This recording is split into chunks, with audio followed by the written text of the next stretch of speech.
அன்பு நண்பர்கள் அனைவருக்கும் வணக்கம். என்னுடைய மேக்ஸ் கார்த்திக் அப்படிங்கிற யூடியூப் சேனல்ல டிஎன்பிசிக்கான வீடியோஸ் எல்லாமே நம்ம அப்லோட் பண்ணிட்டு இருக்கிறோம். இந்த வீடியோல நம்ம பார்க்கக்கூடிய தகவல் என்னன்னு கேட்டீங்கன்னா 6ஆம் வகுப்பு 3ஆம் இயல் பருவம் 1ல் இருக்கக்கூடிய 3வது இயல் தான் நம்ம பார்க்க போறோம். ஆல்ரெடி நம்ம இயல் 1 இயல் 2க்கு நம்ம வரி பை வரியா நம்ம போட்டாச்சு. அதாவது புக் இல்லை அப்படிங்கிறவங்களுக்கு கவலை வேண்டாம். நீங்க இந்த வீடியோ பார்த்தீங்கன்னா 6ஆம் வகுப்பு 3வது இயல்ல இருக்கக்கூடிய கருத்துக்கள் அனைத்தையும் நான் உங்களுக்கு தொகுத்து வழங்கியிருக்கேன். இதுவே உங்களுக்கு போதுமான அளவுக்கு இருக்கும். வீடியோவை ஸ்கிப் பண்ணாமல் லாஸ்ட் வரை பார்த்துவாங்க. அதுக்கு முன்னால நம்ம சேனல்ல நீங்க தான் ஃபர்ஸ்ட் வீடியோ பார்க்குறீங்கன்னா நம்ம சேனலை சப்ஸ்கிரைப் பண்ணிக்கோங்க. நான் போடக்கூடிய வீடியோஸ் பிடிச்சிச்சுன்னா லைக் பண்ணிக்கோங்க. உங்க ஃப்ரெண்ட்ஸ்க்கு ஷேர் பண்ணிக்கோங்க. அறிவியல் தொழில்நுட்பம் அப்படிங்கிற லெசன்ல முதல்ல இருக்கக்கூடிய பகுதி அறிவியல் ஆத்திச்சுடி. அதாவது ஔவை ஆத்திச்சுடி நமக்கு தெரியும். பாரதியார் பாடியது வந்து புதிய ஆத்திச்சுடி, இது தெரியும். இந்த அறிவியல் ஆத்திச்சுடியை யாரு பாடினா அப்படின்னு கேட்டீங்கன்னா நெல்லையை சேர்ந்த சு முத்து அப்படிங்கிற ஒரு கவிஞர் வந்து பாடியிருக்காரு. ஆத்திச்சுடி அப்படின்னு என்ன அர்த்தம்? அகர வரிசையில் அறிவுரைகளை சொல்லக்கூடிய இலக்கியம் தான் ஆத்திச்சுடி. புதிய ஆத்திச்சுடி பாரதியார், ஆத்திச்சுடி ஔவையார், அறிவியல் ஆத்திச்சுடி நெல்லை சு முத்து. இதோடைய பாடல் வரிகள் அறிவியல் சிந்தனைக்குள் ஆய்வில் மூழ்கு அப்படிங்கிறது பாடல் வரி. நூல்வெளியை பத்தி பார்க்க இந்த பகுதியில் இருக்கக்கூடிய கொடுத்த நூல்வெளியை பத்தி பார்க்கலாம். அதாவது தம்மை ஒத்த அலைநீளத்தில் சிந்திப்பவர் என்று மேதகு அப்துல் கலாம் அவர்களால் பாராட்டப்பட்டவர் தான் இந்த நெல்லை சு முத்து. இவர் வந்து நெல்லை முத்து வந்து என்ன செஞ்சிருக்காரு அப்படின்னா விக்ரம் சாராபாய் விண்வெளி மையம், சதீஷ் தவான் விண்வெளி மையம், இந்திய விண்வெளி மையம் இங்கெல்லாம் அவர் பணியாற்றியிருக்கார். 80 மேற்பட்ட நூல்களை இவர் நூல்களை எழுதி வெளியிட்டுள்ளார். நெல்லை சு முத்து எழுதி வெளியிட்ட நூல்கள் 80க்கும் மேற்பட்ட நூல்கள். விக்ரம் சாராபாய் விண்வெளி மையம், சதீஷ் தவான் விண்வெளி மையம், இந்திய விண்வெளி மையம் ஆகிய இடங்களில் அவர் பணிபுரிஞ்சிருக்கார். அறிவியலால் ஆழ்வோம் அப்படிங்கிற அடுத்த ஒரு பகுதியை பத்தி பார்க்கலாம். ஆழ் கடலின் அடியில் மூழ்கி ஆய்வுகள் செய்து பார்க்கின்றான்.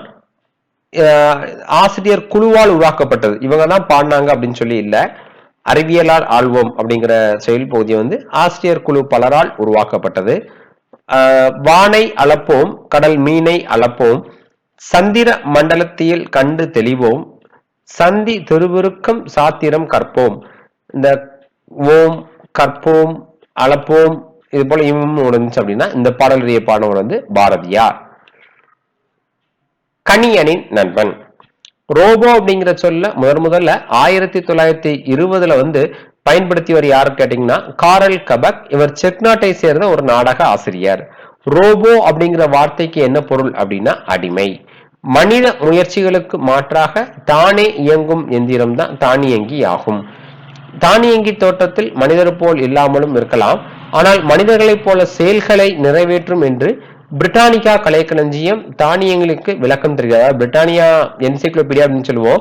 இது வந்து என்ன செய்யுது அப்படின்னா ரோபோக்கு விளக்கம் கொடுத்திருக்கு. இதுதான் ரோபோ அப்படின்னு சொல்லி. மனிதர்கள் போல இல்லாம இருக்கலாம், ஆனா மனிதர்கள் செய்யக்கூடிய எல்லா வேலைகளும் இது செய்யும் அப்படின்னு சொல்லிட்டு சொல்லுது. 1997ஆம் ஆண்டு மே மாதம் சதுரங்க போட்டியில் உலக சதுரங்க வெற்றியாளர் கேரி கேஸ்ப்ரோவ் என்பவரை கலந்து கொண்டார். ஐபிஎம் நிறுவனம் உருவாக்கிய டீப் ப்ளூ என்னும் மீத்திறன் கணினி அவருடன் போட்டியிட்டு வெற்றி பெற்றது. அதாவது இவர் வந்து கேரி கேஸ்ப்ரோ அப்படிங்கிறது ஒரு மிகப்பெரிய செஸ் வீரர். இவர்கிட்ட வந்து ஒரு ஐபிஎம் நிறுவனம் வந்து ஒரு ரோபோ தயாரிக்கு, அந்த ரோபோவோட பேர் வந்து டீப் ப்ளூ. இவர் 2 பேருக்கு போட்டி வைக்கிறாங்க. கடைசியில் வந்து ரோபோ வந்து ஜெயிச்சிருது. டீப் ப்ளூ அப்படிங்கிறது வெற்றி பெற்றது. உலகிலேயே முதலாக சவுதி அரேபியா தான் ஒரு ரோபோவுக்கு குடியுரிமை வழங்கியுள்ளது. அந்த ரோபோவோட பேர் என்ன அப்படின்னா சோபியா, அதாவது குடியுரிமை வழங்கியுள்ளது, சிட்டிசன் அப்படின்னு சொல்லிட்டு வழங்கியிருக்கு. எந்த ஊர் அப்படின்னா சவுதி அரேபியா. அந்த ரோபோவோட பெயர் என்ன அப்படின்னு கேட்டீங்கன்னா சோபியா. ஐநா சபை புதுமைகளின் வெற்றியாளர் என்னும் பட்டத்தை வழங்கியுள்ளது. அந்த சோபியாவுக்கு புதுமைகளின் வெற்றியாளர் அப்படிங்கிற ஒரு பட்டத்தை வழங்கியிருக்கு. அடுத்து ஒளி பிறந்தது. இதுல வந்து அப்துல் கலாம் ஐயாவை பத்தி ஒரு சில கருத்துக்கள் சொல்றாங்க. இவருக்கு அறிவியல் ஆர்வம் வந்து 10 வயதுல ஆரம்பமானது. தமிழ்ல மிகவும் பிடித்த நூல் வந்து இவருக்கு என்ன அப்படின்னு கேட்டீங்கன்னா திருக்குறள் தான் அவருக்கு தமிழ்ல மிகவும் பிடித்த நூல். அறிவற்றம் காக்கும் கருவி செருவார்க்கும் உள்ளளிக்கல் லாகா அரண்.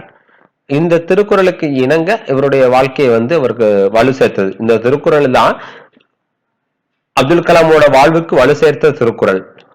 விளக்குகள் பல தந்த ஒளி, அதாவது லைட் ஃப்ரம் மெனி லேம்ப்ஸ் அப்படிங்கிற நூல்ல இருந்து இந்த கதையை எடுத்திருக்கிறாங்க. ஆசிரியர் வந்து வாட்சன். அதை படித்த போது அறிவு, தன்னம்பிக்கை, மகிழ்ச்சி ஆகிய 3ஐயும் பெற்றேன். லைட் ஃப்ரம் மெனி லேம்ப்ஸ் அப்படிங்கிற ஒரு நூல். அந்த நூலோட ஆசிரியர் வந்து வாட்சன். இதை படிக்கக்கூடிய நேரங்களில் தன்னம்பிக்கை, மகிழ்ச்சி, அறிவு இது எல்லாமே பெற்றதாக அப்துல் கலாம் சொல்றாரு. கார்பன் நிலை கொண்டு 300 கிராம் எடையில் செயற்கை கால்கள் உருவாக்கப்பட்டன. அதாவது ஒரு இடம் வந்து அப்துல் கலாம் ஐயாட்ட பேட்டி எடுக்க போறாங்க, நேர்காணலுக்கு போறாங்க. அப்படி பேட்டி எடுக்கக்கூடிய நேரங்கள்ல அவர் வந்து கேட்கறாங்க, நீங்க கண்டுபிடிச்ச கண்டுபிடிப்புல மிக பெருசா நீங்க ரொம்ப சந்தோஷப்படக்கூடிய கண்டுபிடிப்பு எது அப்படின்னு சொல்லி கேட்கும்போது அவர் என்ன சொல்றாரு அப்படின்னா, இந்த 300 கிராம் எடை உள்ள கால் இல்லாதவர்களுக்கு செயற்கை கால் கண்டுபிடிச்சிருக்காரு. இதுதான் ஆனா இது வந்து அவருடைய டெக்னாலஜிக்கு அவருடைய அறிவுக்கு இது மிக சிறிய கண்டுபிடிப்பு. ஆனா அவர் என்ன சொல்றாருன்னா இதை மிக பெருமைப்படுத்தி சொல்றாரு. என்ன காரணம் கேட்டீங்கன்னா, அந்த கால் இல்லாத சிறார்கள் வந்து இதுல வந்து மாட்டிட்டு போகும்போது அவங்க நல்லா ஒரு சந்தோஷமா இருந்தாங்க. அதை பார்க்கும்போது எனக்கு ரொம்ப சந்தோஷமா இருந்துச்சு. அப்ப நான் கண்டுபிடிச்ச கண்டுபிடிப்புலேயே மிக சிறந்த கண்டுபிடிப்பு வந்து நான் அதை சொல்றேன் அப்படின்னு சொல்லி சொன்னாரு. அக்னி பிருத்திவி ஏவுகணைகளை செலுத்துவதில் வெற்றி பெற்றுள்ளோம். பாதுகாப்பு துறையில 525 கிலோ எடையுள்ள ஆளில்லா செயற்கைக்கோளை இந்தியா வந்து நிலவுக்கு அனுப்பியுள்ளது. மொழி முதல் இறுதி எழுத்துக்கள். மொழி முதலில் வரக்கூடிய எழுத்துக்கள் என்ன அப்படின்னு கேட்டீங்கன்னா, உயிரெழுத்து 12. உயிரெழுத்து 12 மொழியோட முதல்ல வரும்.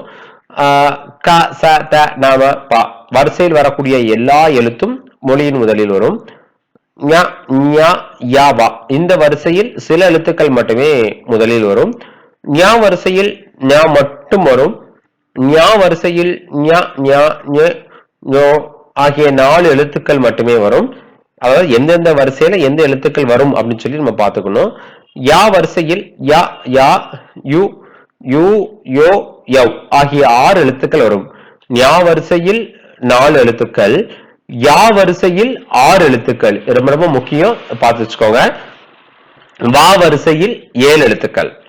வா வா வி வி வே வே வை. இது வந்து நம்ம பார்த்தாலே ஓரளவுக்கு ஜட்ஜ் பண்ணிடலாம், ஈஸியா தான் இருக்கும்.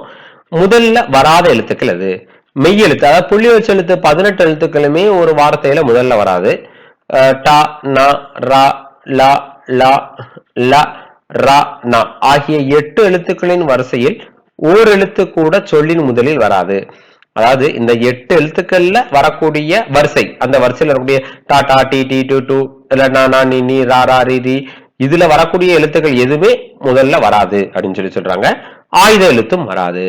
ஞ ஞ ய வா குறிப்பிட்ட எழுத்துக்கள் தவிர பிற எழுத்துக்கள் சொல்லின் முதலில் வராது. நம்ம ஏற்கனவே மேல பார்த்தோம், இந்த இதுல வந்து ஒரு குறிப்பிட்ட எழுத்துக்கள் மட்டும் தான் முதலில் வரும்னு சொல்லி பார்த்தோம்.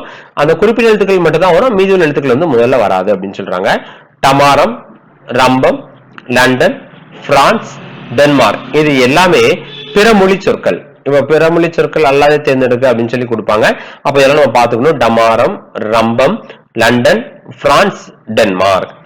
மொழி இறுதியில் வரக்கூடிய எழுத்து உயிர்மை வரும். அடுத்து இந்த ஒரு 11 எழுத்துக்கள் கொடுத்திருக்காங்க. இந்த 11 எழுத்துக்களும் மொழியோட இறுதியில வரும். வராத எழுத்துக்கள் அப்படின்னு பார்த்தோம்னா உயிரெழுத்து தனித்து வருவதில்லை. ஃபர்ஸ்ட் அளவடை எழுத்துக்களில் இடம்பெறும் போது உயிரெழுத்துக்கள் சொல்லின் இறுதியில் வரும். ஆயுத எழுத்து வராது. இந்த 7 எழுத்துக்களும் வராது. ஞா வரிசை எதுவுமே வராது. கே முதல் நே முடிய எந்த உயிர்மை எழுத்தும் மொழி இறுதியில் வருவதில்லை. உகர வரிசையில் நோ தவிர பிற எழுத்துக்கள் வருவதில்லை. நோ அப்படின்னா என்ன அர்த்தம் அப்படின்னா துன்பம் அப்படிங்கிறது அர்த்தம். தொடர்ச்சியா நம்ம சேனல் இணைந்திருங்க. Thank you so much. தேங்க்யூ. சொல்லி இடையில் வரக்கூடிய எழுத்துன்னு சொல்லி ஒன்று கொடுத்திருக்காங்க. என்னன்னு கேட்டீங்கன்னா, மெய்யெழுத்து 18 உயிர்மை எழுத்து. ஆயுத எழுத்து வந்து எப்பொழுதுமே சொல்லின் இடையில் மட்டுமே வரும். அளவடையில் மட்டுமே உயிரெழுத்துக்கள் சொல்லின் இடையில் வரும். தொடர்ச்சியா நம்ம சேனல்ல இணைந்திருங்க. Thank you so much. தேங்க்யூ.